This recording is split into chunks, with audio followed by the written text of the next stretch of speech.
जगद्गुरु तुकाराम महाराज की जय। संत श्रोमणी सावता महाराज की जय। श्री संत महाळू बाबा की जय। अत्रि ऋषी अनुसया माता की जय। नमः पार्वती पते शिव हर हर महादेव। श्री गणेशाय नमः। श्री सरस्वती नमः। श्री गुरुभ्यो नमः। श्री मातृपितृभ्यो नमः। श्री सांब सदा शिवाय नमः। अध्याय 22वा। काल 21 अध्याय आपले पूर्ण झालेले आहेत। आज 22वा अध्याय या ठिकाणी आरंभ झालेला आहे। भीष्म पितामह आणि युधिष्ठिर, धर्मराज युधिष्ठिर या दोघांचा संवाद सुरू आहे। त्या संवादाची कथा आपण आता क्रमशः पुढे या ठिकाणी पाहणार आहोत।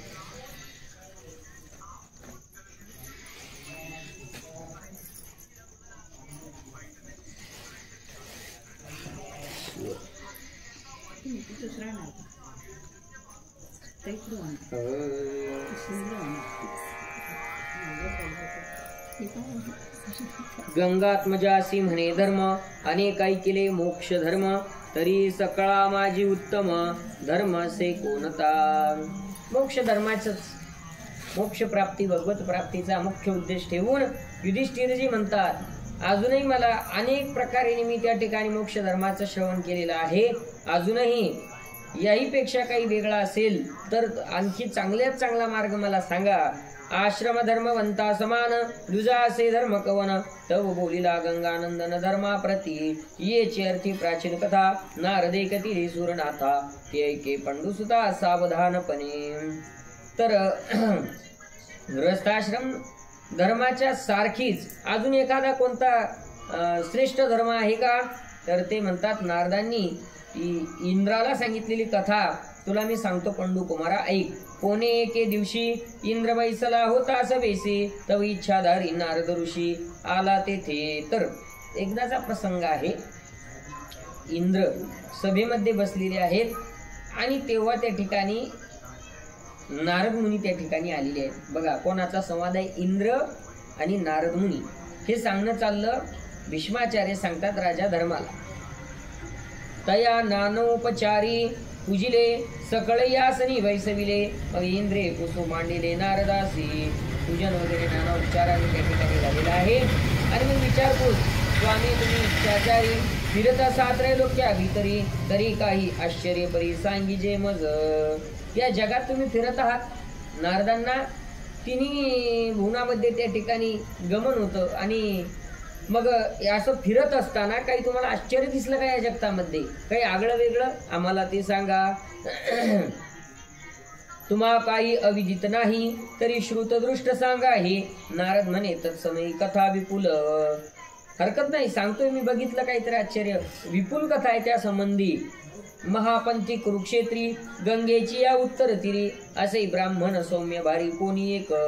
कुरुक्षेत्राच्या उत्तर भागाला गंगा नदीच्या काठावर एक ब्राह्मण आहे बर का। कुळीन वेद वेदांग ज्ञाता, वैदिक कर्म अनुष्ठिता, धर्म तत्पर क्रोधजिता, नित्य तृप्त जितेंद्रिय। कुलवान आहे, वेदाचा ज्ञाता आहे, वेदाधिक कर्माचं अनुष्ठान करणारा आहे, ब्राह्मण असल्यामुळे त्याचे सगळे धर्म पाळणार आहे तो। आणि इंद्रियाला ज्याने वश केलेला आहे, तृप्त ज्याचा अंतकरण आहे, दयाळू सत्यवादी दाता, न्याय प्राप्त वित्त भोगता, दान धर्मी उत्सुकता, असे जयासी।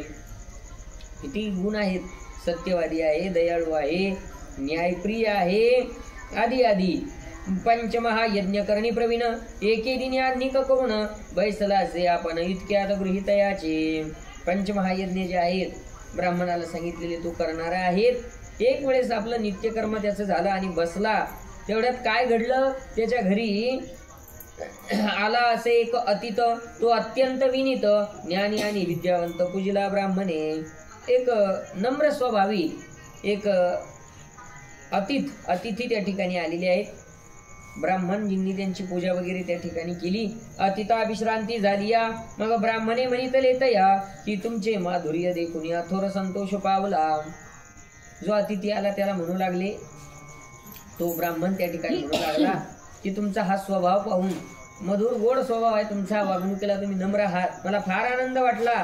तरी माझा घराश्रम नेऊन हा पुत्र असी निरवून तुझा मोठा मार्ग कवन धरू सांगाजी. आता हा माझा जो आश्रम आहे ना, गृहस्थ आश्रम, हा मी मुलाला त्या ठिकाणी देऊन टाकतो आणि तुमच्यासारखं मलाही त्या ठिकाणी ज्ञान प्राप्त व्हावं, माझाही स्वभाव नम्र व्हावा, मी तृप्त व्हावा तुमच्यासारखा, असा मला मार्ग सांगा, कोणता मार्ग मी धरू. आता संसार सुख भोगणे इच्छा नाही मज कारणे, विषय सुखी दुःख दारुणे असं ती साच. बस प्रपंचातल्या सुखाची आता काही इच्छा राहिलेली नाही, त्यामध्ये दुःखच आहे. जव पुत्र आहे विधेय आणि शरीर दक्ष आहे, तव पारलौकिक पाहे साधावे काही. मुलगा त्या ठिकाणी आहे, तो आता कर्तव्याला योग्य झाला आणि शरीर सुद्धा त्या ठिकाणी परमार्थाच्या पात्रतेच लायकीच आहे. तोपर्यंत त्या ठिकाणी आपण पारलौकिक साधलं पाहिजे. इलौकिक झाला आता, पण पारलौकिक साधण्याकरता मग पुढे होत नाही ना म्हातारपणामध्ये. आताच संसार समुद्री विचरता पार पडण्याची थोर चिंता, उपजली से माझ्या चित्ता एदत लक्षणे मी. ऐसा बुद्धी उद्भवली मना ही अनेक गर्भ वेदना, जन्म मरण दुःखे नाना भोगता खेद उपजला.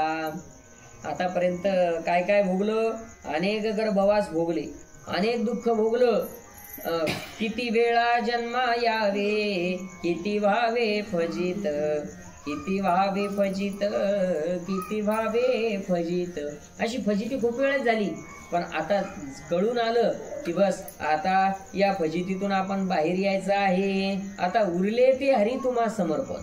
आता हे जेवढं उरलं ना, हे देवाला त्या ठिकाणी अर्पण करायचं आहे मला, असं तो त्या अतिथी ब्राह्मण त्या अतिथीला म्हणत आहे. उत्पत्ती प्रलय ऐकून बहुत झालो खेद खिन्न, माझे लोभी असक्त मन होत नाही.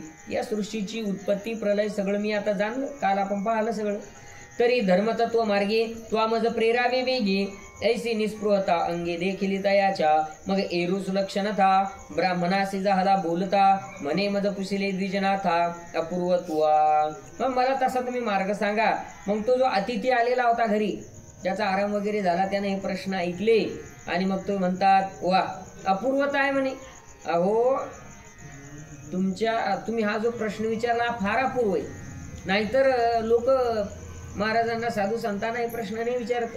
ते म्हणतात का तुमच्याकडे पाणी कसा झाला, पीक पाणी कसं आहे, नाही का, हेच प्रपंचातलं रडगाराने विचारता. पण तुम्ही असा अपूर्व प्रश्न विचारला तर मलाही त्यामध्ये आनंद आहे. परी तेत माझेही मन संदेहा ते पावते जाण, मीही ऐसेचे विचारून श्रमलो असे. अतिथी म्हणतो माझ्याही मनामध्ये ती शंका आहे की असा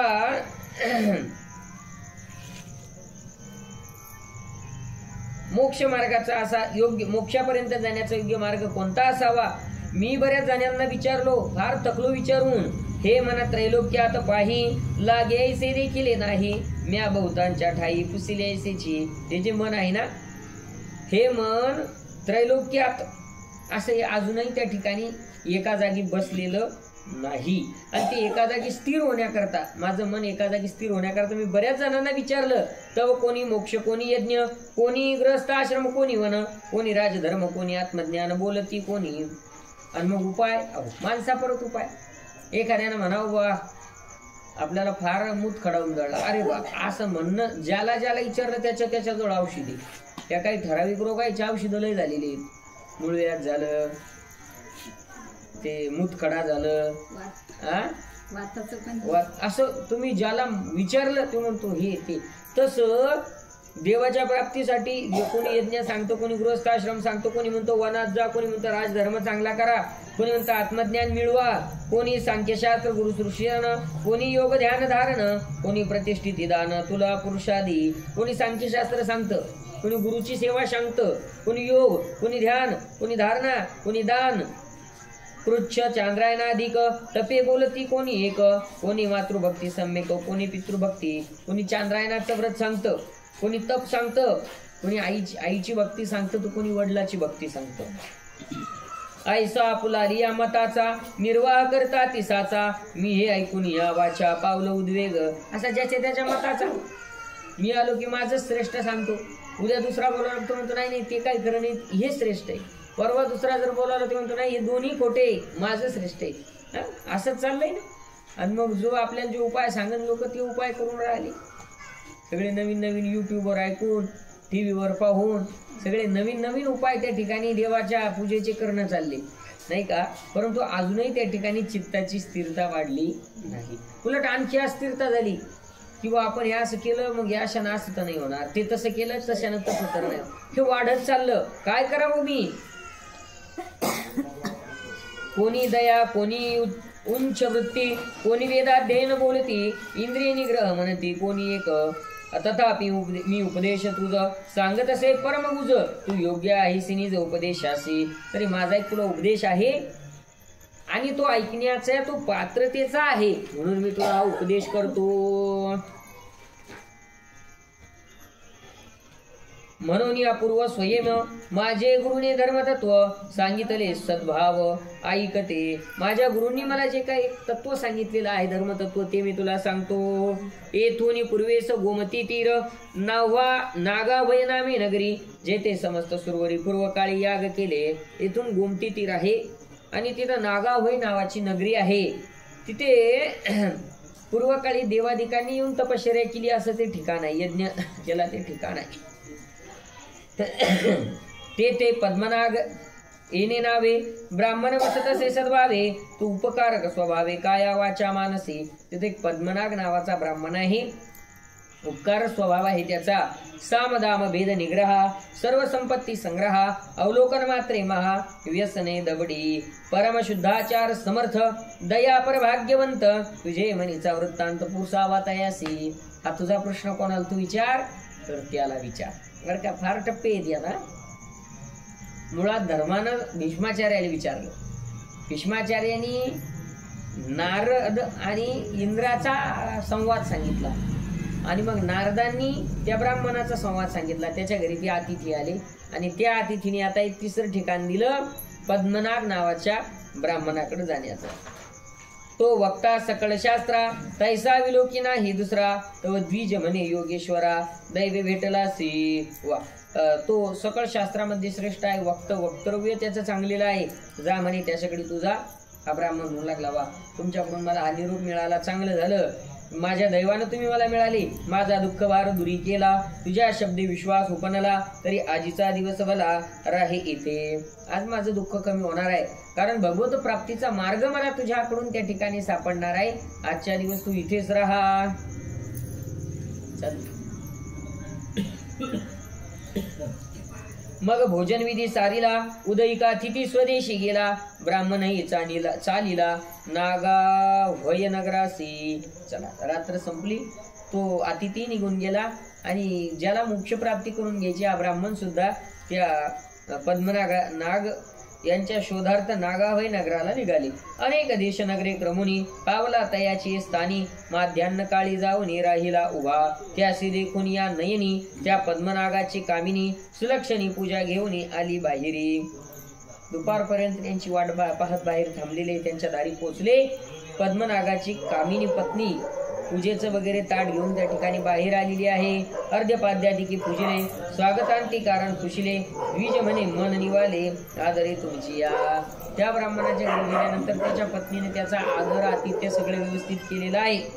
ब्राह्मण म्हणू लागला, बाबा तुमच्या आदर आतिथ्यानंच आमचं मन निघलं. काही काही ठिकाणचा आदर आतिथ्यच असा असतो की त्यानंच पोट भरतं, नाही का.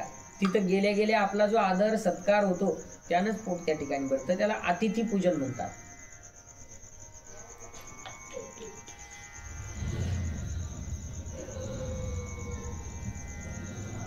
गोपाल कृष्ण भगवान की जय.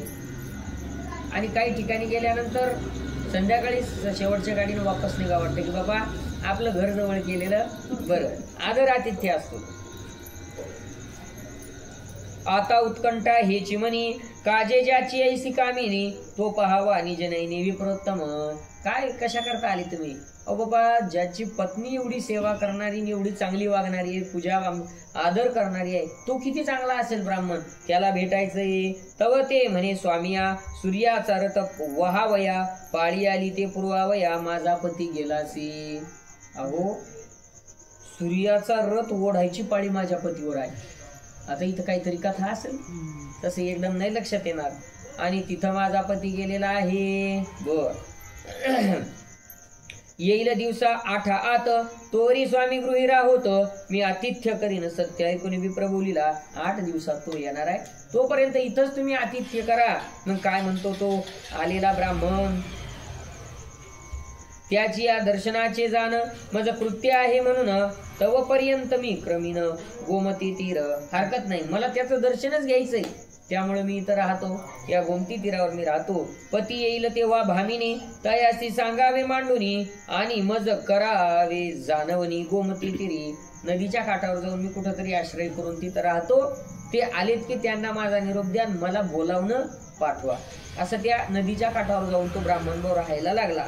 ऐसे म्हणून गोमती तीरे जाऊन राहिला निराहारी, स्नान संध्या अधिक करी आरंभिले ध्यान. नदीच्या काठावर, गोमती नदीच्या काठावर रोज स्नान संध्या करायची, उपोषण त्या ठिकाणी करायचं आणि ध्यानही करायचं परमात्म्याचं.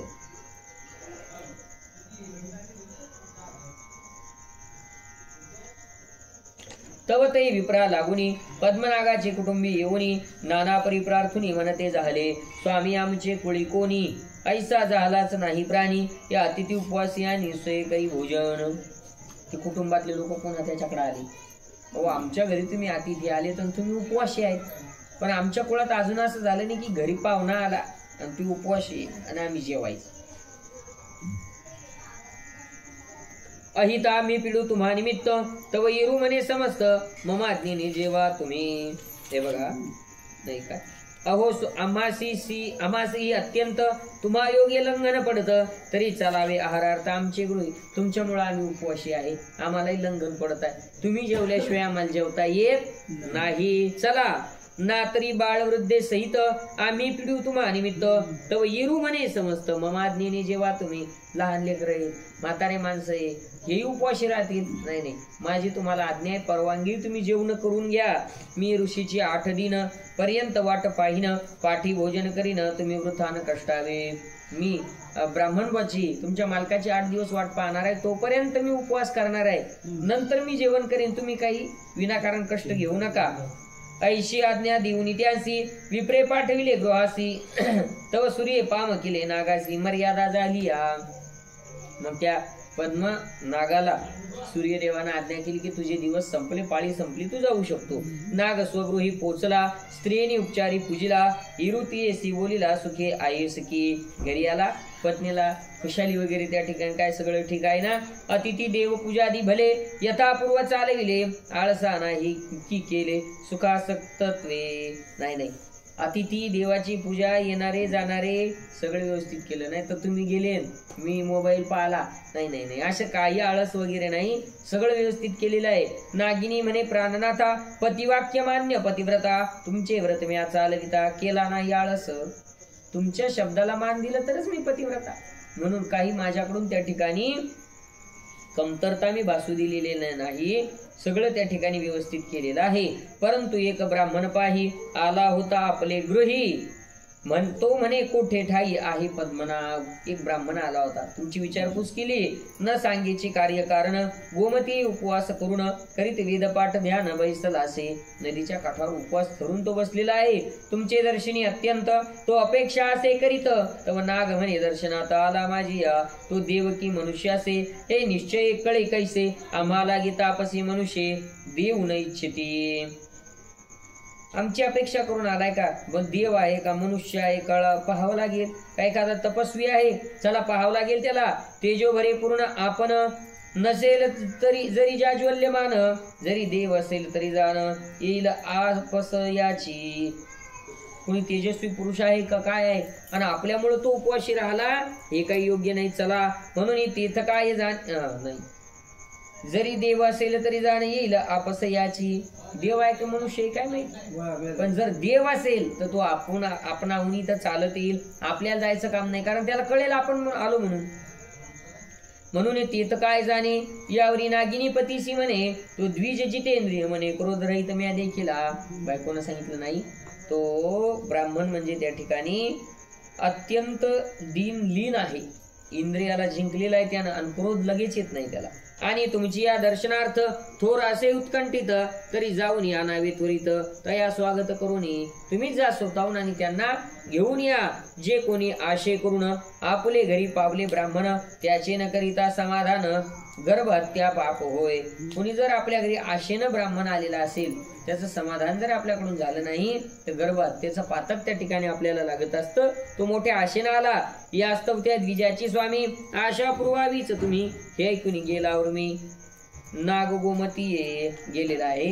तो पद्मनाभ त्या ठिकाणी नदीवर गेला. त्याचे साष्टांगे बंधून कुशळ वाक्य पुसन म्हणे, स्वामी काय कारण येथ यावयाचे, काय निमित्त इथं येण्याचं. तव इरू बोले वचन, मी धर्मारण्य नामे ब्राह्मण, पद्मनाग भेटावा म्हणून येथे असे आलोसे. धर्मारण्य असं माझं नाव आहे. पद्मनाग ब्राह्मणाच्या भेटी करता इथं आलोय. कुळंबी पर्जन्याची जैसी वाट पाहे मी पाहतो तैसी, तो नाग म्हणे परियेसी तोची तुझा मी किंकर. कुळंबी कुणबी, कुणबी म्हणजे शेती करणारा शेतकरी. शेतकरी जशी पावसाची वाट पाहतो ना, तशी मी त्यांची वाट पाहत आहे. तेव्हा त्या ठिकाणी पद्मनाग म्हणतो, अहो मी तोच आहे. तुम्ही ज्याची वाट पाहतात ना, तो मी किंकर आहे. माझा आज्ञा की जे सत्य जे असेल मनोगत, सूर्यलोकाहून आलो इथं तव कथिले पत्नीने. बायकोनं मला सगळं सांगितलंय. मी की द्विजा आला असे दर्शनार्थ, मग तैसा जे आलोय तर तुझा पूर्ण करीन मनोरथ. यावनी भाग्य कोणते. मग ब्राह्मण म्हणे, तया मी द्रव्यादी मागावया नाही आलो स्वामी या किंचिदपी. मी पैसा धन दान मागण्याकरता इथं आलेलो नाही. मग ब्राह्मण म्हणे, शब्द दोन्ही उपदेश आलो असे कुसावयास. तुमचा गुणग्राम प्रकाश चंद्रकिरणा समान. ही दोन शब्द उपदेशाची विचारायला आलेलो आहो. अहो तुमची ख्याती फार दूरपर्यंत पोहोचलेली आहे. सूर्य चंद्र किरणाप्रमाणे त्या ठिकाणी शांत पसरलेली आहे. आत्मनिष्ठ धर्म परायण ऐकला अससी म्हणून काही अंतरीचे वचन पुसणे असे. तुम्ही आत्मनिष्ठ आहात, आत्मज्ञान तुम्हाला झालेलं आहे ना, हे मी विचारायला इथं आलेलो आहे. आणि तू म्हणतोसी वचनी आलो सूर्यरथी होनी, तरी आश्चर्य दृष्ट नाही सांगे काही तेथीचे. आणि एक आश्चर्य पुन्हा असं वाटलं इथं आल्यानंतर, की तुम्ही सूर्याचा रथ ओढण्याकरता गेले. हे काही जर आश्चर्यच वाटलं आम्हाला, तर ते कसं काय आहे ते सांगा. हे ऐकून नाग म्हणत, सूर्यमन मूर्ती तेजोवंत आश्चर्यमचित समजता हे जाण. तो जलाची वृष्टी करीतो, सर्व रसा ते शोषितो, आणि उदय मात्रे नाशितो सर्वांधकार. त्याच्यामुळं पाऊस पडतो. पाऊस कोणामुळे पडतो? सूर्यामुळं का ढगामुळं? सूर्यामुळं पडतो. जेव्हा 2-4 दिवस चांगलं तपलं तेव्हा आज पडलं. पाऊस हा सूर्यामुळं त्या ठिकाणी पडतो, आणि तोच सगळ्या रसाचं शोषणही करतो. त्याच्या उदयानं सगळ्या अंधाराचा नाश होतो. ब्रह्मा विष्णू त्रिनयन या तिन्ही देवाचे स्थान, ते आश्चर्य काय कवन पहावे गा. ऐसे असताई सम्यक्य आश्चर्य वर्तले ऐक. विमान देखील आम्ही एक सूर्यरथामध्ये. आणि मग तो सांगू लागला ते सूर्यरथाची कहाणी, की आम्ही एक विमान त्या ठिकाणी म्हणजे सूर्यरथाच्या मध्ये त्या ठिकाणी ते पाहलं. परवा माध्यानाचे समयी सूर्य आपले किरणी पाही, हे ब्रह्मांड सकळे तापवित असता. माध्यानाच्या वेळेला सगळं ब्रह्मांड तपत होतं, म्हणजे ऊन फार होतं. द्वितीय सूर्यवत प्रकाश आमचे दृष्टी पडला विशेष, तेने प्रकाश आकाश झाले द्विसूर्ययुक्त. आणि तेवढ्यात आम्ही दुसरं एक विमान तिथं पाहलं, काहीतरी दिव्य, जसं काही 2 सूर्य त्या ठिकाणी आकाशामध्ये दिसायला लागले. ऐसे नाम नकळे देख की जो सूर्य असे अनिक. मग तो वेगे आला सन्मुख आमचे सूर्या. आणि मग त्याचं नाव काय, सूर्य आहे का कोण आहे दुसरा, म्हणून तो काही कळे ना. शेवटी तो आमच्या समोर आला. ऐसा रथाजवळी मला मी तेजो प्रकाश पातला. तया सूर्य उचलू मांडीला दोन्ही हाते. सूर्य आपले दक्षिण हाता देऊन यातही रथी घेता. मग मंडळी सूर्यरूपी तत्वता निघून गेला साकल्ले. आणि ते विमान तो दुसरा आला, त्यानं तो सूर्य उजव्या हाताने आपल्या रथात मूळ सूर्य रथात टेकवला आणि मिळून गेला साकल्ले, आणि सूर्यरूपामध्ये मिळून गेला. जेव्हा रथावरी वहिला तो तेजपुंज येऊन बैसला, तो आम्हा संदेह वर्तला की सूर्य तो कवन. आणि मग आम्हाला संदेह वाटला की हा कोण आहे नेमका. हा दुसरा सूर्यासारखा तेजस्वी इथं आला. त्यानं पहिल्या सूर्याला उचलून रथात टेकवलं. जेव्हा रथावरी ऐसे दोघा ऐक्य होता, आम्हाशी पुढे पुढे जाता, कुशले संदेह निवृत्त्यर्था दिवाकरासी. आणि मग पुढे जाता जाता संशय आला, तेव्हा आम्ही आपल्या मूळ सूर्यांना नारायणाला विचारलं, हे काय आहे स्वामी, हे काय कवन. तव बोलिला सूर्य नारायण, या वृक्षवृत्ती ब्राह्मण, फळमूळ पर्णाहारी. कोण होता हा. सांगितलं उंच वृत्ती ब्राह्मण आहे. काय करतो तर फळमूळ आणि पानं खाणार आहे फक्त. यानं त्या ठिकाणी अन्नभक्षण केलेलं नाही. वायू अथवा जीवन समयी प्राप्त भक्षी अन्न, ऐसे येणे तपदारुण केले असे तपस्वी. वासना कामना नाही, येणे धरिलीची नाही. याते देव गंधर्वादी न शक्ती पराभव. फार देव गंधर्वी त्याला हरवू शकत नाही, वासना कामनाच्या अंतकरणात नाही. ऐसा हा योगी अपूर्व पुण्यशील शांत स्वभाव, उंच वृत्तीनेची प्रभाव पावला ऐसे. असा अपूर्व पुण्यशील शांत स्वभावाचा तू तिथं आला. ऐसे नागराजे भले सूर्यलोकीचे चरित्र कथिले, काही कोणी नमन केले द्विजे नागराजासी. अशा प्रकारे ते एक कथा नागराजाने या ब्राह्मणाला सांगितली. तो कोण होता. दुसऱ्या सूर्यासारखा तेजस्वी, जो या सूर्याला उचलू शकतो. ते तपस्वी होता. म्हणजे एखाद्याने तप जर त्या ठिकाणी केलं तर त्याची शक्ती किती वाढते हे त्या कथेतून त्यांनी दाखवलं. ऐसा म्हणे तू देवरूपी कोणी, जे पुसणे होते मन मनी, त्याचेच आश्चर्य गोष्टी करून केले उत्तर. आणि मग आलेला अतिथी ब्राह्मण नागराजाला काय म्हणतो, अरे बाबा तू कोणी देवरूप आहे का काय. जे मला विचारायचं होतं त्याच उत्तर तू देऊन टाकलं या गोष्टीतून. बऱ्याच वेळेस असं होत असतं, आपल्या मनात शंका असतात आणि मग आपण काहीतरी पुस्तक उघडतो, त्यात त्या शंकेचं निरसन होतो. कुठेतरी ऐकायला जातो, तिथं आपल्या मनातल्या शंका निरसन होतात. न सांगता कळे अंतरीचे गुज. पांडुरंग परमात्म्याला काय कळत नाही. आणि असो तो म्हणू लागला की माझ्या मनातली इच्छा पूर्ण झाली, आता आज्ञा द्यावी यथार्थ, तुझे झालो कृतार्थ. मी आलो ज्या निमित्त ते सिद्ध झाले, आता जायचंय मला. जे ऐकायचं होतं ते ऐकलं, तरी आपणही अंतपर कर उंच वृत्ती अंगीकार. ऐसे म्हणे तो शीघ्र गेला स्वगृही. मी सुद्धा आता तसं व्रत करील. फळ मूळ आणि पाल्याचा आहार भक्षण करून मी सुद्धा तपश्चर्या करीन. उंच वृत्ती अंगीकारिली, तया मोक्ष प्राप्ती झाली. नागे बीजे केले तत्काळी स्वगृहासी. आणि मग हा नागराज ब्राह्मण पद्मनाग ब्राह्मण आपल्या घरी आला. तोही निघून गेला. भीष्म म्हणे कुंती सुद्धा हे उंच वृत्तीची कथा भार्गव झाला सांगता नारदासी. ही कथा भार्गवांनी म्हणजे परशुरामांनी कोणाला सांगितलेली आहे. नारदांनी कोणाला सांगितली. इंद्राला. अशा प्रकारे ते इंद्रसभे नारदे इंद्रासी कथिली विनोदे, इंद्र एकथिली आनंदे सकळ देवासी. मजा आणि परशुरामासी युद्ध होता आवेशी, ते वसुयामासी सांगितली कथा आहे. माझ्यापर्यंत कशी आली तर त्या ठिकाणी इंद्राने सगळ्या देवांना सांगितली. माझा आणि परशुरामाचं युद्ध ज्यावेळेस झालं, कधी झालं होतं. हा अंबिकेच्या वेळेस त्या ठिकाणी झालं होतं. महाभारतातली कथा आहे ती की अंबालिका होती तिसरी अंबाच होती. अंबा तिचा स्वीकार त्या ठिकाणी भीष्मानं केला नाही. स्वयंवरातून ओढून आणली पण स्वीकार केला नाही. पण तिची इच्छा होती तुम्ही माझ्याशी विवाह करावा. भीष्माचार्याने सांगितलं मी पहिलंच शब्द दिले, मी विवाह करणार नाही, आजीवन ब्रह्मचारी राहील. मग काय करू मी. तिने सांगितलं तू परत जाय बापाच्या इथं. ती बापाच्या इथं ती म्हणू लागली मी बापाची इथून काय करणार, तू मला पळून आणलं तिथं, आता कोणत्या तोंडाने जाऊ मी, तू लग्न कर माझ्यासोबत. भीष्माचार्याने पळून याकरता आणलं होतं, त्याला आमंत्रण नव्हतं. मग आम्हाला आमंत्रण का दिलं नाही स्वयंवराला, म्हणून ते तेवढं कृत्य त्यांनी करून तिन्ही पुरी आणल्या होत्या त्याच्या. शेवटी तिनं भीष्माचार्याने विवाह केला नाही म्हणून स्वतःचं शरीर त्या ठिकाणी जाळलं. पण मध्ये ती परशुरामाकडे गेली विनंती करायला. परशुराम म्हणजे भीष्माचार्याची गुरु, की तुमच्या शिष्याला तुम्ही सांगा. शिष्य एवढा पक्का, शिष्यानं सांगितलं गुरुजी बाकी काही सांगा तुम्ही, पण मला हे नाही करायचं का. मी भीष्म प्रतिज्ञा केली मी ब्रह्मचारी राहील म्हणून. मग परशुराम म्हणाले माझ्यासोबत युद्ध कर. तेव्हा दोघांचं युद्ध झालं. परशुराम हरले पण भीष्माचार्यानं तिच्याशी विवाह केला नाही. शेवटी तिने भगवान शिवाची आराधना केली. आपला सगळा देह त्या ठिकाणी अग्नीमध्ये योगाग्नीमध्ये भस्म केला आणि प्रण घेतला की तुझ्या मृत्यूचं कारण मी बनी. आणि मग ती पुढच्या जन्मामध्ये शिखंडी म्हणून जन्माला आली ती अंबा. आणि मग त्या युद्धाच्या वेळेस हीच कथा कोणाला सांगितली? परशुरामांनी भीष्माचार्यांना.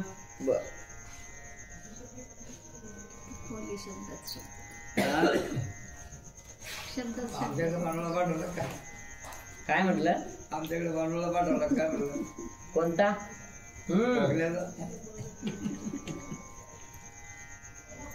माझा खोकला थांबला आता सर्दी असं वातावरणच आहे. आता सर्दी सपोज झालं मला अभ्यास भीष्माचार्यांची मूर्तीची वेळ तिच्या हाताने आली. शिखंडी झाल्यामुळं भीष्माचार्यानं बाण काही चालवली नाही तिच्या. महाभारतातली कथा आहे. चल, गोपाल कृष्ण भगवान की जय.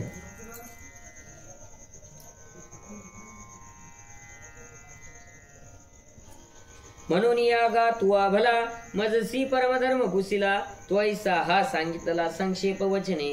म्हणून तुला हे सगळं सांगितलं धर्मा. येण्याची करुणी अंती होय मोक्ष रूप प्राप्ती. हे मोक्ष धर्मीची व्युत्पत्ती शांती परवी. वैशपायन म्हणती भारता या शांती परवीच्या कथा कथिल्या उद्धरोणी समजता सार सार. मोक्ष मार्गासाठी सगळे वेगवेगळे मार्ग सांगितले. कधी गृहस्थाश्रम श्रेष्ठ सांगितला, कधी ज्ञान सांगितलं, कधी गुरुची सेवा सांगितली, कधी अतिथीचा सत्कार सांगितला, कधी राजधर्म सांगितले. हे सगळं त्या ठिकाणी शांती पर्वात आलेल्या कथा उद्धारा करता आहे. सार निवडून सांगितलेले. राजधर्म आपधर्म, तिसरे खंड मोक्ष धर्म तुझं सांगितले उत्तम. संकलोनी राजधर्म आपधर्म आणि तिसरं हे मोक्ष धर्म. ऐसे मोक्ष धर्म वृत्तांत पहिले न सेनजित गीता पितृपुत्र संवाद तथा गीत श्यामाका. सेनजिताची कथा झाली, पितृपुत्राचा संवाद झाला, नंतर श्यामाका गीता झाली. प्रल्हाद जनक संवाद, शृगाल काश्य विविध संवाद आचार्य विधी शुद्ध अध्यात्म जान मनकोपाख्यान सिद्ध. इंद्र बृहस्पती संवाद सर्व भूतोत्पत्ती प्रसिद्ध दिशा स्वस्तिके. यामध्ये सगळं आपलं झालेलं आहे बरं का. सुरुवातीपासून अमृत प्राप्तिक प्रसिद्ध शक्र प्रल्हाद संवाद जैगीस व्यासित प्रबोध अनुक्रमेसी. नारद उग्रसेन संवाद शुकानुप्रश्न प्रसिद्ध. मृत्यू प्रजापती संवाद धर्मलक्षणी तथा पितृपुत्र संवाद. हारित गीता वृत्रवध वृत्रगीता दश शब्द महेश स्तवन. जनकानुशासन शुद्ध जनक याज्ञवल्क्य संवाद. सुलभा योगिनी संवाद जनक रायासी. ह्या सगळ्या कथा आलेल्या आहेत. या अनुक्रमणी काय आता नरनारायणीय जान उंच वृत्त्युपाख्यान इत्यादी शतवृत्तांत प्रमाण मोक्षधर्मी. अशा प्रकारे हा सगळा मोक्षधर्म महाभारतातला सार इथं सगळा काढून सांगितलेला आहे. महाभारत ज्यांचं वाचन नाही झालं त्यांचा कथाकल्प मला वाटतं 2-3 खंडापासून स्तबकापासून महाभारताच्या सगळ्या कथा सुरू आहेत. त्या आपण इथे पाहिलेल्या आहे. या माझी सारसार संकलिलेले समग्र ग्रंथ विस्तारेल थोर. म्हणून या आता जन्मे जया प्रती पुढील सर्व परमगती. सांगेल वंशपायन व्युत्पत्ती अनुशासिक. तेत सावधान होऊनी ऐकावे क्षोत्रजनी. समस्ता करीत सेविनमनी कवी मधुकर कवी. इति श्री कथा कल्पतरू त्रयोदश स्तबक मनोहरो उंच वृत्त्याभ्यान प्रकारो. द्विविशंध्यायी कथेला गोपाल कृष्णार्पणमस्तु. अशा प्रकारे या 13व्या स्तबकातील 22व्या अध्यायामध्ये मोक्ष धर्माचा अजून एक व्रत या आपल्याला अध्यायामध्ये 22व्या अध्यायामध्ये पूर्ण झाला. गोपाल कृष्ण भगवान की.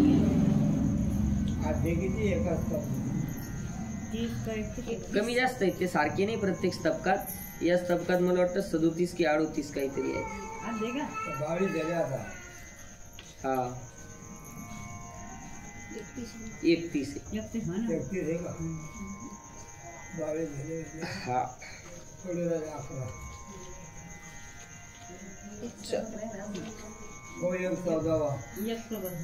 चला अध्याय 23वा. श्री गणेशाय नमः. होण्यासारखं आहे का? बरं जे झालं ते.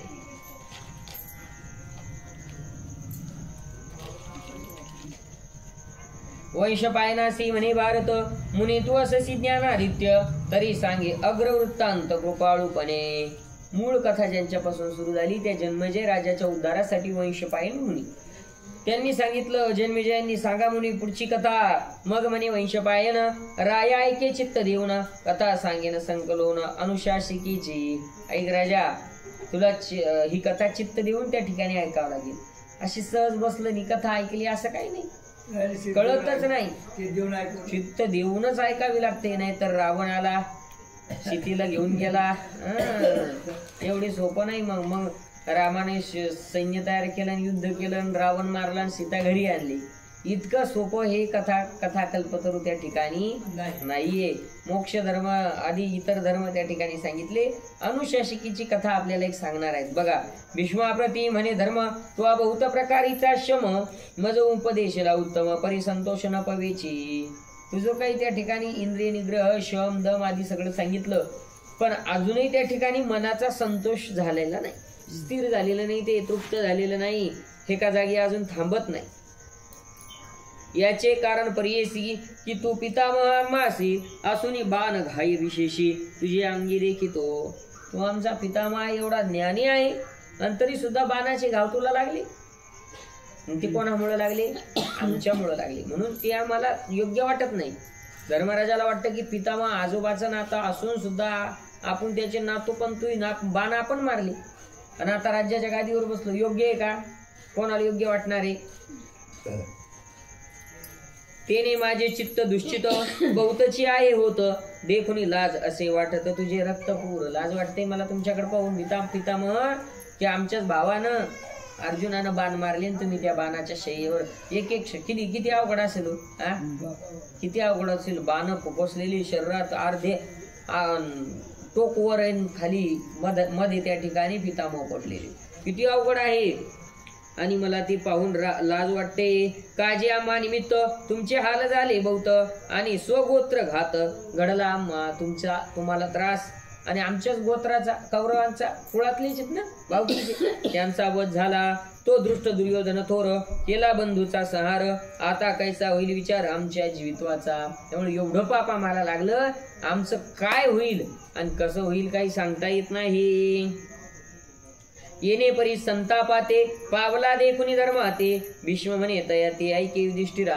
युधिष्ठिराचा तो संताप म्हणजे अंतकरणाचं जी तळमळ आहे ती पाहिली. म्हणतात भीष्माचार्य म्हणतात, तू का दुःखी झालासी, तू काय केले तयासी. कौरव पावले मृत्यूसे ते तुआ नाही मारिले. तू काय केलंय? ते जरी मृत्यू पावले तरी ते तू नाही मारले. मग कोण मारले? अर्जुनानं? नाही, याचं उत्तर वेगळंय. पावले स्वकर्म फळ तत्वता आता ऐके की कथा. जे ऐकता नृपनाथा पावे संतोष. ते मेले त्यांच्या कर्मानं मेले, स्वकर्मानं मेले. आपण फक्त निमित्त असतो, पण आपण काय करतो? नाही तेची घेता शिरी. जे नाही ते डोक्यावर घ्यायला बसलो आपण. मी केलं मग मी केलं म्हणल्यावर ते बसतं ना. हे तसंच होऊन राहिलं की अरे हे तू फक्त निमित्त आहे, त्याचं कर्म चुकलं म्हणून युद्ध झालं. ऐक त्या बाबतीत तुला कथा सांगतो. संवाद यम गौतमीचा आणि काळलुब्धक सर्पाचा. एके जेणे करुणी मनीचा फिटे सम्र. तुझ्या मनाचा सम्र फिटण्याकरता एक कथा तुला सांगतो. एक गौतमी आणि यमाचा संवाद आहे, काळलुब्धकाच्या संबंधित आहे. गौतमी नामे कोणी ब्राह्मणी वृद्धा शांत सधर्मिणी. तेचा पुत्र एक दावणी दंशिला सर्पे. गौतमी नावाची एक ब्राह्मण पत्नी आहे बर. आणि तिचा मुलगा त्याला सर्पाचा दंश झाला. ऐका, सर्पदंश झाला त्या मुलाला गौतमीच्या. ती स्त्री वृद्ध आहे, शांत आहे, धर्माचं पालन करणारी आहे. तो अर्जुन लुब्धके देखिले मृग सर्पा फाशी गाळिले. गौतमी प्रती आणिले त्या पन्नगासी. अर्जुन नावाच्या शिकाऱ्यानं तो साप पकडला आणि फाशात बांधून त्या ठिकाणी त्या ब्राह्मणीपर्यंत आणलेला आहे. लुब्धक म्हणे ओ ब्राह्मणी, या श्री मारू की जाळू अग्नी. हा परम पापी जाणी येणे बाळ खादला. तुझ्या बाळाला दंश केला, तुझा बाळ गेला, तो याच्यामुळे गेला. सांग याला मारू का अग्नीमध्ये टाकू या सापाला? तव बोलिली ब्राह्मणी, हा सर्प देई सोडून. याशी बोल नाही निर्वाणी पुत्र मृत्यूचा. त्याला सोडून दे, याचं काही चूक नाही, माझ्या मुलाची मृत्यू होण्यामागे याचा काही त्या ठिकाणी चूक नाही. एवढं बोलायला फार धाडस लागतं आणि फार ज्ञान लागतं. नाहीतर आजकाल लहान लहान गोष्टी होतात तर लोक कोणाच्या कोणावर घालतात. आता एकदम म्हणलं असं टाका जाळात. त्याला ज्ञात असतं की या सगळ्या प्रकरणात आपल्याच घरातली चूक आहे, पण तरी लोक ती आपली चूक झाकून ठेवतात आणि दुसऱ्यावर घालवतात. म्हणजे हे म्हणणं त्या माईचं हे काही साधारण नाही, फार मोठं अंतःकरण ज्ञान आहे.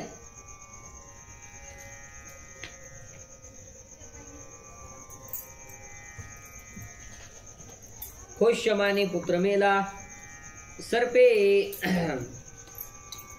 निमित्तधारी झाला, तव अर्जुन बोलिला ऐकोनी ऐसे.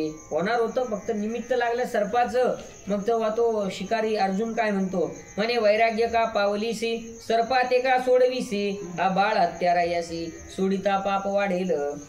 बाळ हत्या केली ना, याला का सोडतेस, पाप लागेल तुला. ऐकुनी गौतमी म्हणत, हा मारली या जीवेल सुत, तरी तू करावा घात या पन्नागाचा. हरकत नाही, मारायचं नाही याला मार, पण माझा पोरगा जिवंत झाला पाहिजे. या सर्पाला मारून जर माझा पोरगा जिवंत होत असेल तर माझी परवानगी याला मारायची.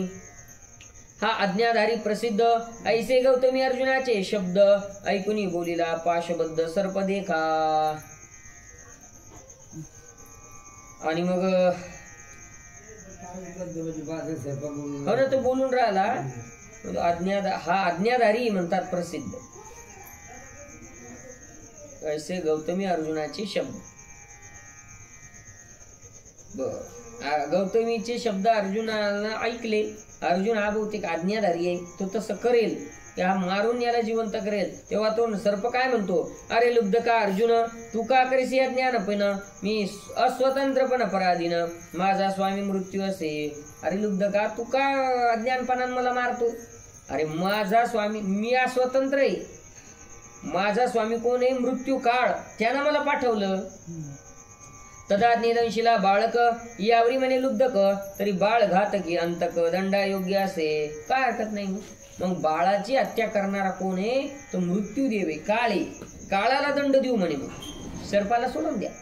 तेव्हा सर्प असे म्हणत, हा ऐके एक दृष्टांत, यजमान याग करवी तर ऋतीजवा करवी.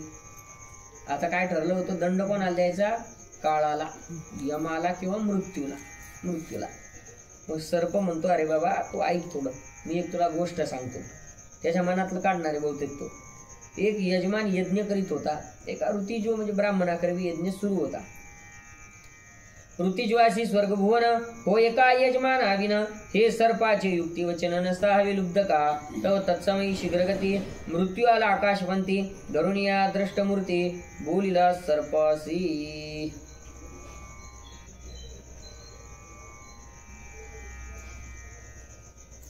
ऋतिजवासी स्वर्गभुवन होय काय यजमानाविन, हे सर्पाचे युक्तिवचन न सहावे लुब्ध का. ऋतिजवासी स्वर्गभुवन होय काय यजमानाविन, यजमानाशिवाय जो ऋतिजव करणार आहे त्याला फळ प्राप्त होत नाही, यजमानाला होत नाही.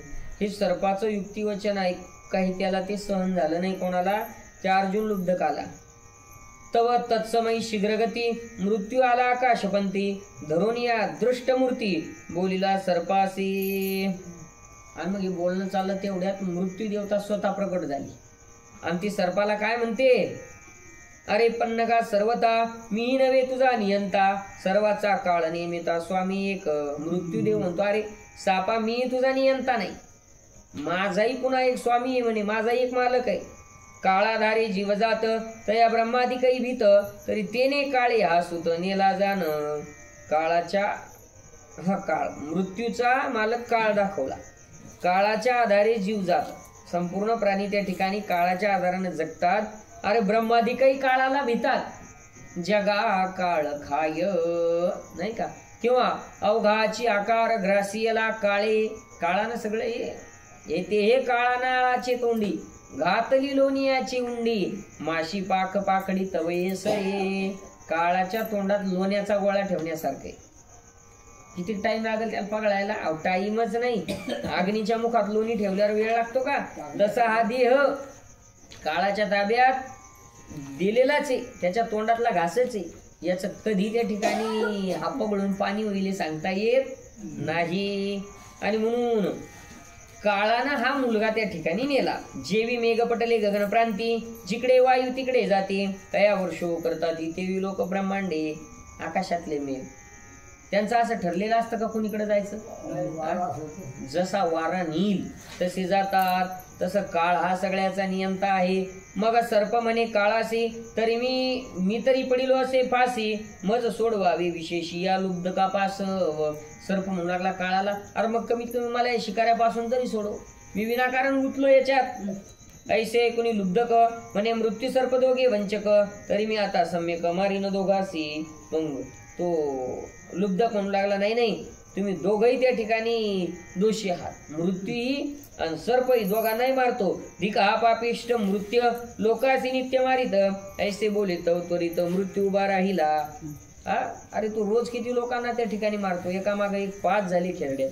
काही तुला काही वाटतं? काही अर्ध गाव ऊस पडायची वेळ आली इथं. मग काय म्हणतो मृत्यू ऐका, म्हणे मी तरी शुद्ध अत्यंत, परी काळ वशे वर्तत, आम्ही दोघेनी भ्रांत निरपराधी. अरे मी शुद्ध आहे, मी काळाच्या आज्ञेने त्या ठिकाणी वागतो, माझं काही कर्तव्य म्हणे ड्युटी, निरपराधी मी. अन्याय विना मासी वृथा बाधा का करतोसी, आम्हा दोघा सेवकाशी स्वामी काळ सेवक आम्ही. तव लुब्धक बोले वचन, तुम्ही जरी काळाचे किंकर, तरी तुम्हा का सुख थोर परपिडेचे. मग तुम्ही लोकांना पिढा का देता? तुम्ही जर सेवकच आहेत, लोकांना बेजार का करता? मृत्यू म्हणे रे लुब्धका, या काळाच्या चेष्टा सकळी का, काळाधीन आहे का म्हणे सर्व लोकांची. अरे सगळ्या काळाच्या चेष्टा आहे, त्यानं हे सगळं चालवलेलं आहे. काळाच्या अधीन सगळं जग आहे, लोकांचे मन सुद्धा काळाच्या अधीन आहे. आम्हाकडे नाही अपराध, काळाज्ञे केला बाळकवध, आम्ही निमित्तधारी प्रसिद्ध तव तेथे काळाला. म्हणे लुब्धका एकवचन, हे नवे आमुचे करण, लोक मारणी निर्वेग जाण, मी मृत्यू पन्नग. लोक आपला आले धर्मे, शुभाशुभ भोगिती धर्मे, आम्ही निमित्त मात्र वर्मे जाणी प्रसिद्ध. लोक आपापल्या कर्मानुसार फळ भोगत असतात, आम्ही फक्त निमित्त मात्र आहे. मृत्यू त्या अर्जुन लुब्धकाला बोलत आहे. गोमटे ओकटे आचरण, हेची जन्म मरणाचे कारण, धर्मे गोमटे पाविजे जाण, पापे ओकटे पाविजे. गोमटे ओकटे, गोमट म्हणजे चांगलं, ओकट म्हणजे वाईट. चांगलं वाईट हे ज्याच्या त्याच्या हाती आहे आणि ते त्याच्या जन्म मरणाचं कारण आहे. चांगलं कर्म चांगलं केलं त्याचं फळ चांगलं आहे, आणि कर्म वाईट केलं तर त्याचं फळ सुद्धा वाईट आहे. पण जगाची रीत उलटी आहे. जगाला कर्म करावं वाटतं वाईट आणि फळ मिळावं वाटतं चांगलं. झाड लावायचं कडुलिंबाचं आणि फळ खायचं आंब्याचं, नाही का? पुण्यम फलम इच्छन्ति, पुण्यम नेच्छन्ति मानवा. पुण्याचं फळाची इच्छा आहे, पण पुण्य करण्याची इच्छा नाही, हे आपलं आहे. पण ते मृत्यू त्याला समजावून सांगू लागला, आम्ही निमित्त आहे फक्त.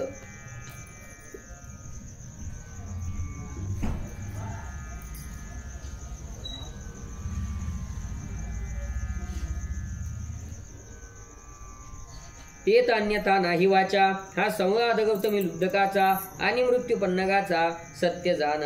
अशा प्रकारचा हा सगळा संवाद जो आहे ना, इथं यात काही खोटं नाही. हा गौतमी ब्राह्मणीचा, त्या लुब्धकाचा आणि त्या सर्प आणि त्या मृत्यू देवतेचा या चौघाचा संवाद आहे. तव बोलिली गौतमी, काळ बरवा बोलला मी, असत्य नाही धर्माधर्मी, माझे कर्म पापिष्ट.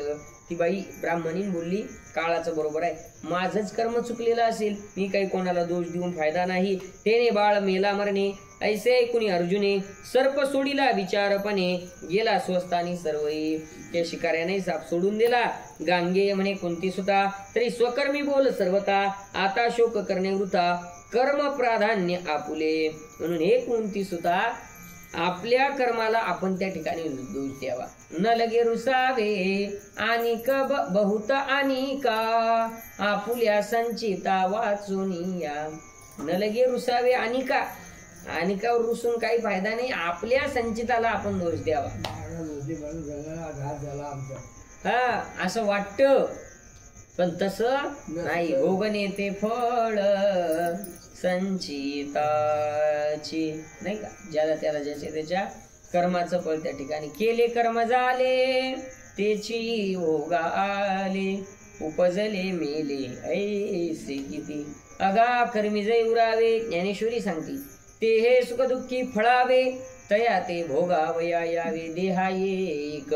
आपण आपल्या कर्माला, मग आपल्याला पर्याय काय, माग काय झालेलं असेल ते आपल्या हाती नाही, ते काही आपल्याला जाणीवपूर्वक झालेलं नाही. पण आता कमीत कमी आपल्याला ज्ञान प्राप्त झालंय, आपण या मार्गात आलो तर आपलं कर्म चुकलं नाही पाहिजे, आपल्याकडून कोणाला त्रास झाला नाही पाहिजे, म्हणजे भविष्यात त्याचं फळ भोगावं लागणार नाही. तव युधिष्ठिर म्हणे पाहे गृहस्थाश्रमी धर्मीये मृत्यू जिंकीजे धर्मोपवाय तो कवन धर्म. आता मी गृहस्थाश्रम स्वीकारलेला आहे, मी काय करावं म्हणजे मृत्यूला जिंकले जाईल. हे कथा स्थैर्य उत्तमा मज प्रति सांगा भीष्मा. मग भीष्म म्हणे धर्मा ऐके प्राचीन इतिहास. प्रश्न आणि लगेच उत्तर. इतिहास तयारच आहे धर्मराजाकडं की आता गृहस्थाश्रमात राहून मृत्यूला कसं जिंकायचं, हे राज्य चालवायचं, संसार करायचा, याच्यात राहून कशी प्राप्ती करायची देवायची. ऐका, प्रजापातीपासून म्हणू थोर तयाचा इक्ष्वाकू नामे कुमर तयाशी शते कुमर त्याशी दशाश्वदा हवा. प्रजापतीपासून मनुचा इक्ष्वाकू नावाचा मुलगा, इथे भागवतात इतिहास आलेला इक्ष्वाकू, त्याला 100 मुलं, त्यातला 10वा दशाश्व नावाचा मुलगा आहे. तो माहिष्मतीचा नृपवर त्याचा मजिराश्व नामे कुमर त्याचा द्वितीमान पुत्र त्याचा सुवीरदान. आणि तो माहिष्मती नगरीचा त्या ठिकाणी राजा आहे. त्याचा मुलगा पुन्हा मदिराश्व, त्याचा द्वितीमान, त्याचा सुवीर. बर, लांब लोक आली वंश परंपरा. तयाचा दुर्जय नंदन दुर्जयाचा दुर्योधन तो धर्मवंत दारुण झुंजार उदार.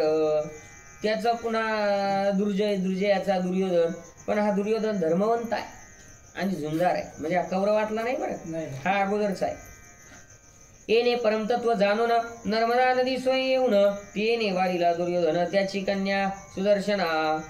नर्मदा नदीला आला आणि तिने वारीला दुर्योधन त्याची कन्या वरीला सुदर्शना अशी कन्या.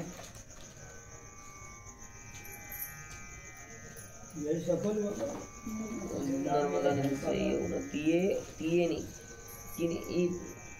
जी सुदर्शना नावाची कन्या आहे तिनं दुर्योधनाशी त्या ठिकाणी विवाह केला. ते परमसुंदर जाणून अग्नी दुर्बळ तिचे होऊन आला वरावया लागून रावणी दी दुर्बळासी. ती परम सुंदर आहे, पण तो ब्राह्मण अग्निहोत्री ब्राह्मण आहे, गरीब आहे. रावनेदी दुर्बळासी.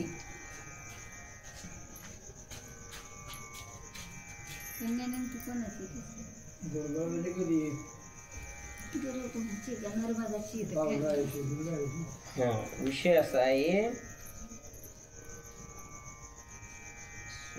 नर्मदा नदी स्वयं येऊन तिने वरीला दुर्योधन त्याची कन्या सुदर्शना. सुदर्शना सांगितली, ती परम सुंदर आहे सुदर्शना. अग्नी दुर्बळ द्विज होऊन आला वरावया लागून. अग्निदेव एक गरीब ब्राह्मण होऊन आले तिच्याशी विवाह करण्याकरता, पण त्या दुर्योधनानं आपली मुलगी दिली नाही. गरीब म्हणून राव नेदी दुर्बळासी, गरीबाला त्यानं ती कन्या द्यायचं ठरवलं नाही. आता त्याला नोकरीवाला पाहिजे असेल, सरकारी नोकरीवाला नाही, सरकारी नोकरीवाला, मग माग पण जमीन. तो नकळोनी धाडीला मग वन्नी ऐसा कळला तेने राव दुःखी झाला संतापला अंतरी. आता तो अग्निदेव परत गेला, तो ब्राह्मण म्हणून आलता घरी. मग राजाला कळालं की आपण ज्याला वापस केलं तो कोण आहे, अग्निदेव आहे. मग दुःख झालं, आपण अग्निदेवाला वापस केलं. मग बोलावणी ब्राह्मण म्हणे मी अन्याय केला दारुण जेन दिले कन्या रत्न अग्नी लागी. माझ्याकडून चुकी झाली, आता मागुता यावा वन्नी ऐसा उपाय करा कोणी. तव ते म्हणते प्रार्थुनी अनुअंगार सामर्थ्ये. ब्राह्मण म्हणू लागले आम्ही आणतो, त्याची प्रार्थना करतो आणि त्या अग्नीला इथं बोलावून घेतो. मग ते द्विजवर जाऊनी प्रार्थीचे झाली वन्नी लागुनी. ती दुर्योधनाची नंदिनी सुदर्शना तू आवरावी. जा बाबा, तुला प्रार्थना आहे की तू ये आणि त्या राजाची मुलगी तुला जी पाहिजे होती सुदर्शना, तिला तू तिच्याशी विवाह कर. तो शब्द वन्नी मानवला. मग राजगृही प्राप्त झाला. राजा संतोष पावला. मागू लागला देज काही. हा मग त्या ठिकाणी काय झालं आलेला आहे तो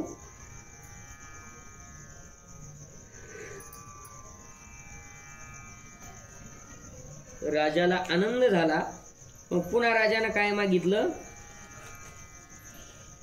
देज आलेलं आहे. देज म्हणजे कन्येच्या पित्यास वराकडून मिळणारे द्रव्य.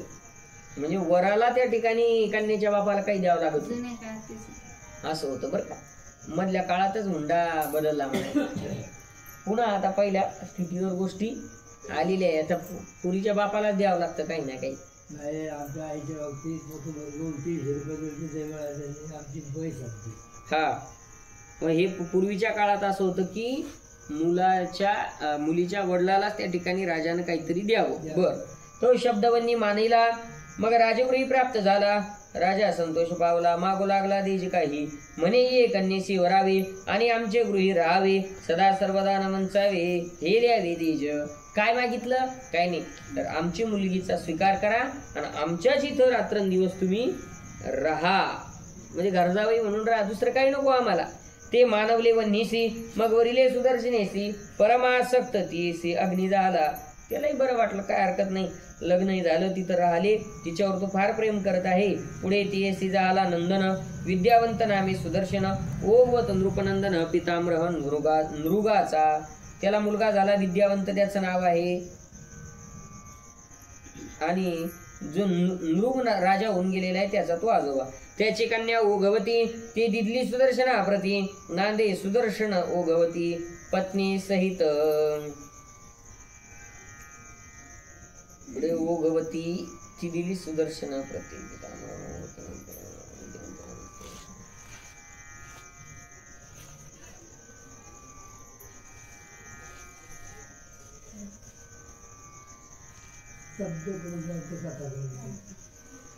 तो ग्राहस्थ्य धर्मे बला. कुरुक्षेत्रे असे राहिला. पण मग थोर मांडिला. तिने देखा कोण तर ओघवती. पुढे तीशी झाला विद्यावंत नामे सुदर्शन. सुदर्शन नावाचा मुलगा झाला त्यांना. त्या सुदर्शनाला सुदर्शन नावाचा मुलगा झाला.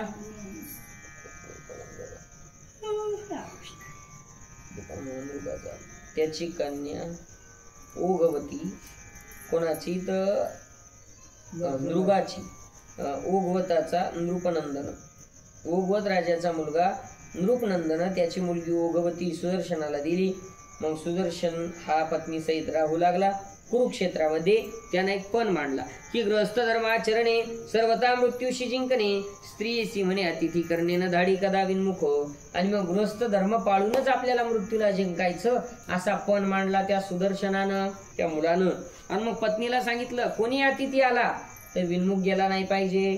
विन्मुख गेली अतिथी ने सकळ सुकृताची गाठी. आपल्याजवळ जे सगळं जमलेलं आहे विन्मुख गेलेला अतिथी नेत असतो. जे अतिथीस लागेल बरवे ते तू वंचावे. समयी प्राण समर्पावे अतिथी लागी. प्राणही द्यायचं काम पडा अतिथीसाठी तरी चालेल. आपण गृहस्थाश्रमी आहे आणि गृहस्थाश्रमाचा धर्म आहे. अतिथी देवो भव. मातृदेवो भव. पितृदेवो भव. आचार्य देवो भव. अतिथी देवो भव. हा आपला धर्म आहे. हे करावे माझे व्रत. राहे मधवचनी सुचित. मी नसता येईल अतित तयान चुकवावे. मी जर घरी नसेल तर तू हे त्या ठिकाणी व्रत चुकवायचं नाही. हे माझी शिकवण न विसरी जे प्रमाण. ते श्री धरिले वचन ओघवती ये. ऐसे व्रत पाळिता नित्यानी. तव कोणे एके दिनी सुदर्शन गेला होता वने इंधमा लागी. तर सुदर्शन आता एक दिवस घरी नाही. व्रत चांगल्या प्रकारे चालू आहे. आणि तव छिद्रान्वेषी त्वरित तेत प्राप्त झाला मृत्य.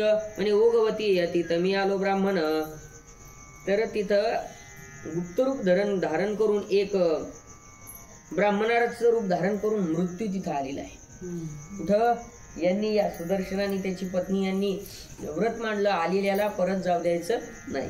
पण हा आता मृत्यू आलेला आहे. तो काय ब्राह्मणाचं रूप त्या ठिकाणी धारण करून आला. कारण त्यांना समजलं ना आपल्याला मृत्यूला जिंकायचं. आता मृत्यू परीक्षा पाहायला आला. तुझसी माझे आतिथ्य करणे ग्राहस्थ संमत, ऐसे ऐकून पूजा करीत भगवती तयाची.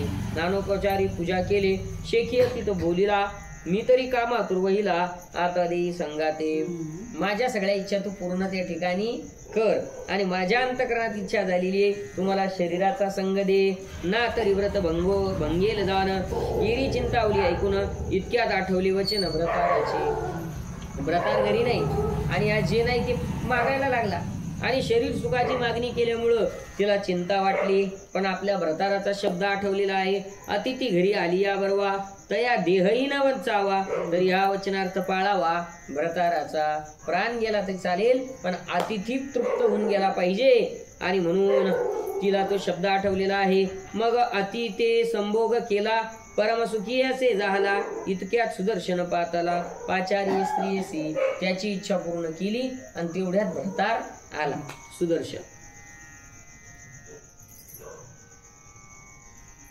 आवाज दिला त्यानं, येरी नगडीच द्वार सुदर्शन उभा बाहेर, तया ओगवती उत्तर बोलती झाली. वेळ लागला उघडायला द्वार. तिनं सांगितलं म्हणे, स्वामी अवधारी अतिथ असे भीतरी, तयाप्रती संभोग कुसरी संतोष विते. अतिथी आलेला आहे आणि आत तो असल्यामुळं मी त्याला तृप्त करत आहे. तुम्ही लावू न करा येत माझे वेगळं असे चित्त.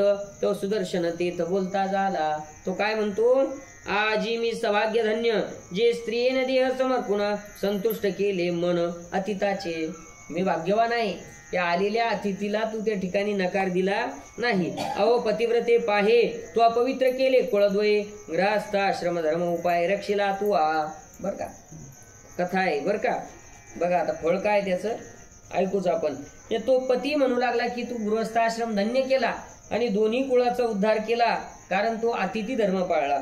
तव दुजे रूपी आकाशे मृत्यू पाहत होता द्विजासी, की प्रतिज्ञा भंगली आयासी दंडी नमी. तो वाटच पाहत होता मृत्यू आकाशातून की यानं जर आपल्या पत्नीला दोष दिला, पाप लावलं किंवा काहीतरी बोलला तर याचं व्रत भंगलं आणि याचं व्रत भंगलं की मी याला उचलून नेणार. मृत्यूला जिंकायचंय, मृत्यूवरून परीक्षा घेतोय.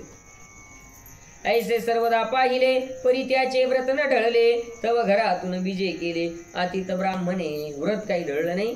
शेवटी आतला ब्राह्मण जो मागणी करायला आला होता तो निघून गेला. आता मग त्रैलोक्य व्यापी ऐसा मेघ शब्दे बोले परियसा, अरे सुदर्शना सहसा मी मृत्यू पुरुष. आकाशातून आकाशवाणी झाली, मी कोण आहे? मृत्यू आहे. तुझे गृहस्थ व्रत पाहू आलो असे येत, तू अति धैर्यवंत जिंकला मृत्यू. फार धैर्य आहे बाबा तुझ्यात. हे काही साधारण धैर्य आहे का? नाही, फार मोठं धैर्य. जिंकलं तू मला. परी तुझी पत्नी हे पावन परमपतिव्रता जाण, येचे निदर्शने जन उद्धरतील. पतिव्रता आहे, तुझ्या शब्दाचा हिनं मान ठेवला आणि हिच्या दर्शनानं सुद्धा उद्धार होईल एवढी श्रेष्ठ आहे. येचे पातिव्रत्यपणा कदा भंग नाही जाणा, हिचेनी संगे स्वर्ग भुवना पावसी तू येण्याची देह. हिच्या पातिव्रत्यपणाला सुद्धा त्या ठिकाणी भंग झाला नाही. हिच्या सोबत तुमच्या दोघांना स्वर्गाचं भुवन त्या ठिकाणी प्राप्त होईल. ऐसा वर दिदला मग स्वरूप दाविता झाला, सकळा देखता प्रवेशला स्वर मंडळी. भीष्म म्हणे युधिष्ठिरा, अग्नी आला त्या अवसरा, त्याने सुदर्शना परिकरा संभाविले. मग अग्नी त्याचा बाप त्या ठिकाणी आला आणि त्यांनी त्या ठिकाणी त्याला काय केलं? शाबासकी दिली. देवी पुष्पवृष्टी करीत स्वर्गिनेला विमान स्थित, ऐसा गेला कांते सहित मृत्यू प्रति जिंकोनिया. अशा प्रकारे पत्नी सहित त्यानं मृत्यूला जिंकलं. त्याने ग्रस्त धर्म चालविला, अतिथीव्रते पूजिला, काम क्रोधाधिकी झाला विनिर्मुक्त. हे सुदर्शनाचे आख्यान ग्रस्त धर्मे मृत्यू निवारण, ऐकता होय परम पुण्य धर्मराया. परी हे ब्राह्मण्य परियेस त्रिवर्ण न पवती विशेष, ऐकून भीष्मास युधिष्ठिरासे म्हणे पुसतो गंगा नंदना. ब्राह्मण्य न पवे त्रिवर्णा, त्रिविश्वामित्र जाना पावला कैसे. परंतु हे ब्राह्मण्य जे आहे हे त्रिवर्णाला मिळत नाही. हे ब्राह्मणत्व जे हे बाकीच्या वर्णाला क्षत्रिय वैश्य शूद्र यांना मिळत नाही. मग धर्मराजा म्हणतात मग विश्वामित्र कस काय ब्राह्मण झाला? तो कोण होता? क्षत्रिय होता. पण विश्वामित्र ऋषी झाला. मग तो कसा झाला वा? तर तो क्षत्रिय होता. येण्याची देह तयासी ब्राह्मण्याचे विशेषी दावा चालवी वशिष्ठाशी ब्राह्मणपणाचा. त्या दोघांचा वाद किती दिवस चालला आलेला याच्यातही झालं. प्रतिसृष्टी निर्माण केली विश्वामित्रानं. कोण ते वशिष्ठ. दोघांचा वाद त्या ठिकाणी चालू होता की हा त्याला राजर्षी म्हणायचा आणि हा ब्रह्मर्षी म्हणायचा, असं त्या ठिकाणी चालायचं. तेने उग्र तपश्यावळी विचित्र कर्म आचरिले ते सांगावे की तुले भीष्मदेवा. ते काय त्यांचं चरित्र झालं ते सांगा विश्वामित्राचं. ते झालेलं आहे पण आता परत येते की काय माहिती. तो म्हणे गंगानंदन धर्मा ऐके चित्त देऊन हा कैसा झाला ब्राह्मण सांगेन आता. तो कसा ब्राह्मण झाला. पूर्वी भरतवंशी ओझा द्विमिड नामे होता राजा. जन्नुत याचा आत्मजा गंगाजीने उपजविली. पूर्वी द्विमिड राजा होता भरतवंशामध्ये. त्याचा मुलगा जन्नू ज्याच्या जांघेतून प्रकट झाली ती त्याला जान्हवी म्हणतात. तो जन्नू राजा बरं का. ती मग जान्हूतूनच प्रकट का झाली. त्याने गिळंकृत केली होती. का केली होती माहितीये कथा माहित नाही काही. जन्नू राजाची कथा. तिचं नाव जान्हवी का झालं. ती गंगेचा ओघ वाहत आला आणि त्या ऋषीचा आश्रम होता मधात. तो वाहून जाऊ नये म्हणून ऋषीत एवढी ताकद होती गंगात गिळून टाकली. लोकांनी प्रार्थना केली त्या आपल्या भगीरथानं की कशासाठी आणली. आमच्या कुळाच्या उद्धारासाठी आणली. मार्ग मोकळा करा. मग आपली जांघा त्यानं फाडून या जांघेतून पुन्हा ती प्रकट केली म्हणून तिला जान्हवी हे नाव प्राप्त. तो जन्नू राजा जेने गंगा उपजविली. त्याचा सिंधुदीप सद्भाव त्याचा पुत्र बाळाकाश्व त्याचा नंदन वल्लभ तदात्मज कुशिक तयाचा गाधी नंदन. तो निपुत्रक म्हणून वनवासी गहन मन करिता झाला. त्या कुळामध्ये गाधी नंदन आहे पण तो निपुत्रिक होता. गाधी नावाचा ऋषी तो निपुत्रिक होता वनवासी होता. त्यासी वनी झाली कन्यका सत्यवती नामे देखा तव च्यवन पुत्रा रुचिका. आगमन ते झाले त्याला मुलगी झाली सत्यवती नावाची. तिथे च्यवन ऋषीचा मुलगा रुचिका हा तिथं आलेला आहे. तेने ते मागितली राव म्हणे ते वेळी तुझं दारिद्र्याची बाळी द्यावी कैसी. गादी म्हणू लागला बाबा तुला ही गरीबाला कशी काय पहिल्यापासूनच चालत आलं. गरीबाची हरणाची का व्हावी. तुला गरीबाला आम्ही कशी द्यावी. येरू तेथून या गेला परी मागुता फिरून आला. कन्या मागता झाला तव म्हणे राव गेला पण परत आला नाही म्हणे द्या. रुचिका तू देशील देज तरी कन्या देईल तुझं. रुचिका मानवता राज म्हणता झाला. मला तुला काहीतरी द्यावं लागेल मग मी मुलगी देतो. एकत्र श्याम कर्ण पाही मज एक सहस्त्र देई हे ऐकून लाही गेला रुचिक. एकत्र श्याम कर्ण घोडे 1000 घोडे श्याम कर्ण मला तू दे. श्याम कर्ण म्हणजे मला वाटतं श्याम म्हणजे सावळ्या कानाच्या वर्णाचे त्याला श्याम कर्ण घोडे म्हणत असतील. मग तो गेला आणायला. ते पोरगीच पाहिजे होती ना. आता काही करावं लागतं. मुलगी प्राप्त करायची म्हणजे आता बायकोच करायची म्हटल्यावर घर बांधावं लागतं. नाही काही तर तात्पुरतं वावर नावावर करावं लागतं. काही धंदा तरी टाकावा लागतो. मग ते गेलं ते घोडे आणायला 1000. मग उरणाचे प्रसन्न केले त्याने श्याम कर्ण दिले. ते आणून ओपिले गादी प्रती दिले बाबा. वरुणाला प्रसन्न करून आणून दिले. राजा विस्मित होऊनी कन्या दिली अलंकारोनी. मग परमप्रीती दोन्ही वर्तती स्वगृही. पुढे एके समयांतरी रुचिक संतोषुनी अंतरी. कांतीशी म्हणे सुंदरी माग काही वरदान. आनंद झाला. दोघांचा संसार सुरू आहे. पत्नीला म्हणू लागला काय पाहिजे तुला माग. ते जाणून म्हणे मातेसी काय मागो व्रतारासी. येरी म्हणे आम्हासी मागे पुत्र. तिने मायला विचारलं सल्ला कोणाच्या घेतात पुरी. तिकडं फोन जातो आधी आईला किंवा आता ते म्हणतात असं असं मग कसं करू. ते सासूला नाही विचारता माईला विचारता. तिनं सांगितलं मग माग ना आम्हाला पोरगा नाही. त्याला मुलगा नव्हता ना गादी ऋषीला मुलगीच होती. ईदी दिली होती. मग जावयाला म्हणा याच्या पोटी काही मुलगा अजून नाही वंशाला दिवा माग काहीतरी वरदाना. मग ते जाऊन पती प्रती सांगती झाली मातृस्थिती. रुचिक म्हणे पुत्र होती दोही सई. काय हरकत नाही दोघींनाही पुत्र होतील. म्हणजे मायलेकीला पुत्र त्या ठिकाणी होतील. परी आता एक करावे तू ऋतुस्नात जावे औदुंबरा भेटावे होईल पुत्र. त्या ठिकाणी स्नान झालं 4 दिवसाच्या नंतरच की मग त्या ठिकाणी तो काय करावं औदुंबर उंबराला त्या ठिकाणी जाऊन भेटायचं दर्शन घ्यायचं. आणि ऋतुस्नात तुझी माता ते भेटवावी अश्वस्था तया दोन्ही चरू मंत्रिता ते भक्षावी दोन्ही. आणि तिला मातेला अश्वाचं दर्शन घ्यायचं सांगितलं. काय भक्षण करायचं सांगितलं? दोन्ही चरू मंत्रिता ते भक्षावे दोघी चरू. काय काय इरी गेली मातेप्रती सांगितली सकळ स्थिती. माता म्हणे कन्ये सत्यवती तुझा चरू देई मज आणि पालटावा तरुवरू येर थोर असे विचारू. तुझ्या पोटस्थेने चरू मंत्रीला असेल मज केली असेल वंचना. इरी मानवली मातृवचना चरू वृक्ष पालटोनी जाना विधान केले. ते चरू नावाचा वृक्ष आहे, त्याचं फळ त्या ठिकाणी दोघींना मंत्रून त्या ठिकाणी खायचं सांगितलं. मायनं सांगितलं तुला पतीने जे चरू वृक्ष खायचं सांगितलं ते मला दे पलटून. कारण दोन वृक्ष उंबर आणि पिंपळ, त्या वृक्षांच्या आतलं बदल चरू काय चरू वृक्ष नाही. पिंपळाचं नाही तर काही अश्वत्थ आहे ना, उंबर आहे का? अश्वत्थ आहे का? तिला औदुंबराकडे हा ते भेटवावी अश्वस्था.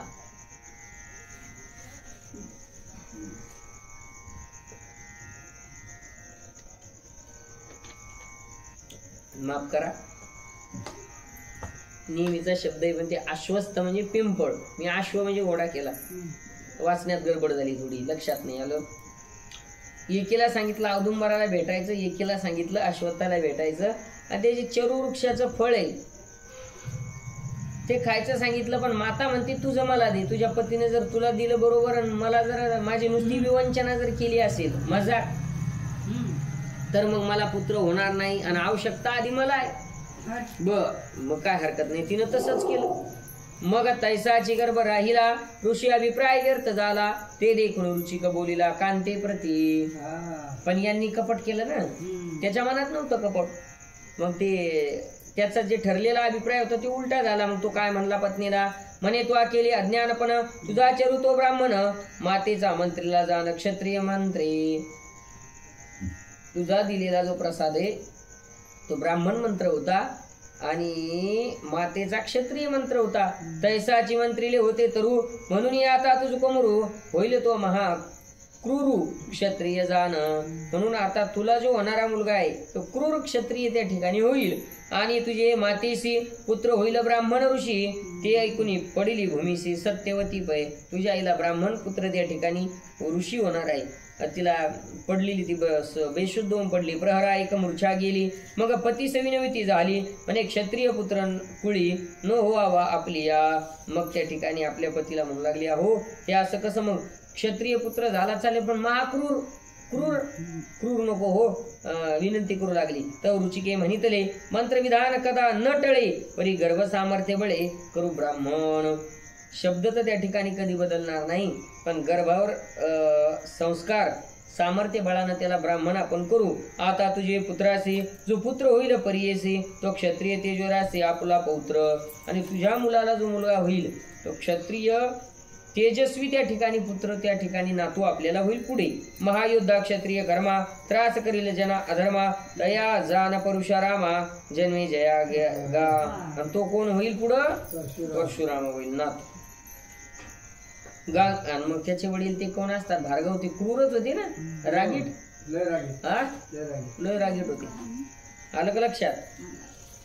गांगे म्हणे धर्मासी पुढे पुत्र झाले दोघीसी जमदग्नी सत्यवतीसी सत्यवतीसी गाधिकांते विश्वामित्र जी. मग झाले दोघी नाही पुत्र झाले बरं का. सत्यवतीला म्हणजे त्याच्या पत्नीला जमदग्नी झाला क्रूर, परशुरामाची मुली. बायकोला मारायचं सांगितलं होतं ना रेणुका मातेला, ती क्रूर. आणि त्या सासूला मुलगा झाला विश्वामित्र. तो परमब्रह्मिष्ठ जाण त्या पासव झाले ब्राह्मण वंश गोत्र प्रवर्तन लोकी विश्वामित्र. तरी हा विश्वामित्र क्षत्रियाचा कुमर परिमुळी बीज मंत्र ब्राह्मणाचा. पोटी तो क्षत्रियाचा आला पण मंत्रून दिलेला प्रसाद हा ब्राह्मणाचा होता. म्हणून विश्वामित्र जरी राजाच्या पोटी जन्माला आली पण ते ऋषी होते. सगळा त्यांचा ब्राह्मणाचा सगळा त्या ठिकाणी वर्तन त्या ठिकाणी होतं. म्हणून झाला ब्राह्मण. एरवी क्षत्रिय वैश्य शूद्र तीन, हे कदा न होती ब्राह्मण सर्वथैव. हे विश्वामित्र कथा असे द्वितीय स्तबकी भारता. म्हणून कथिले संक्षेपता प्रसंगास्तव. दुसऱ्या स्तबकात कथा आलेली आहे म्हणून इथं संक्षेपता सांगितली. तरी मृत्यू होय कर्मार्जित, तो क्षण मात्र टळेना सत्य. म्हणून झाला निष्पात कौरवाचा. मृत्यू हा कर्मामुळे त्या ठिकाणी होत असते, कोणावर त्या ठिकाणी आपण घालून काही फायदा नाही. म्हणून कौरव जे मी काही मेले युधिष्ठिरा ते त्यांच्या कर्मानं गेलेले आहे. परी स्वधर्मे वर्तता उत्तम गती पावे सर्वता. जेवी सुदर्शन व्यवस्था तेवी होय.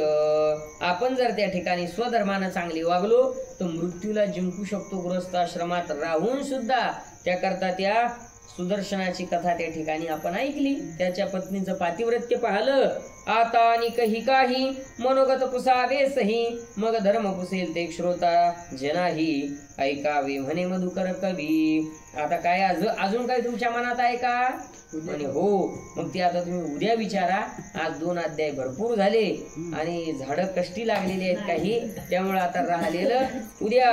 इति श्री कथा कल्पतरू त्रयोदश स्तबक मनोहरू शोकोपशमं हरण प्रकारो त्रयोविशोध्यायी कथेला श्री सदाशिवार्पणमस्तु. अशा प्रकारे 13व्या स्तबकातील 23वा अध्याय या ठिकाणी पूर्ण झाला. पुंडलिक वरदा हरी विठ्ठल श्री ज्ञानदेव तुकाराम गोपाल कृष्ण भगवान की जय. नमः पार्वती पते हर हर महादेव.